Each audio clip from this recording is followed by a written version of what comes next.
దావీదు కుమారుని యేసేపు, నీ భార్య అయిన మరియను చేర్చుకొనుటకు భయపడుకుము. ఆమె పరిశుద్ధాత్మ వలన గర్భం ధరించినది. ఆమెకు ఒక కుమారుని పుట్టెను. ఆయన వారి ప్రజలను వారి పాపము నుండి రక్షించును గనుక ఆయనకు యేసు అని పేరు పెడుదురు.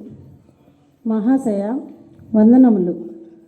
అమృత తుల్యమైన మీ మాటలు నా హృదయాగ్నిని ఆర్పినవి. అయ్యా, తమరెవరు? యేసేపు, నేను దేవదూతను. నా పేరు గాబ్రియేలు. ఆ దేవదేవుడు పంపగా వచ్చి శుభవార్తను నేను మీకు తెలియజేస్తున్నాను. ధన్యుడును స్వామి. ఇప్పుడే మరియను నా ఇంట చేర్చుకుందను. మీకు ఇవే నా మనసు మాంజలి.